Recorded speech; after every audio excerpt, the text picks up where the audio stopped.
ನಮಸ್ತೆ ಮಕ್ಕಳ, welcome back to my channel.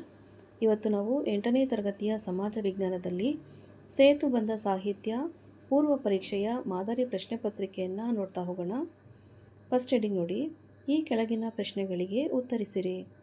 ಪ್ರಶ್ನೆ 1, ಪುನರುಜ್ಜೀವನ ಎಂದರೇನು?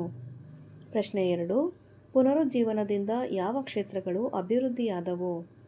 ಪ್ರಶ್ನೆ 3, 1857ರ ಸಿಪಾಯಿ ದಂಗೆ ಯಾವಾಗ ನಡೆಯಿತು? ಪ್ರಶ್ನೆ 4, 1857ರ ಹೋರಾಟದ ಪ್ರಮುಖ ನಾಯಕರೊಬ್ಬರ ಹೆಸರನ್ನು ಬರೆಯಿರಿ. ಪ್ರಶ್ನೆ 5, ಭಾರತದ ರಾಷ್ಟ್ರಪತಿ ಯಾರಾಗಿರುತ್ತಾರೆ? ಪ್ರಶ್ನೆ 6, ರಾಜ್ಯದ ಆಡಳಿತದ ಮುಖ್ಯಸ್ಥ ಯಾರು? ಪ್ರಶ್ನೆ 7, ಕರ್ನಾಟಕದ ರಾಜಧಾನಿ ಯಾವುದು? ಪ್ರಶ್ನೆ 8, ಅಂಟಾರ್ಟಿಕಾ ಖಂಡದ ವಿಶೇಷತೆ ಏನು? ಪ್ರಶ್ನೆ 9, ಸಂಯುಕ್ತ ರಾಷ್ಟ್ರ ಸಂಸ್ಥೆ ಯಾವಾಗ ಸ್ಥಾಪಿಸಲಾಯಿತು? ಪ್ರಶ್ನೆ 10, UNOದ ಮುಖ್ಯ ಉದ್ದೇಶ ಏನು?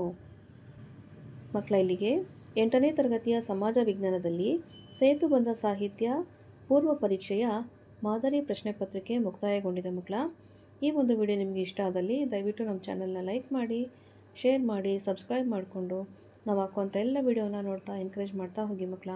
Thank you for watching. Bye bye.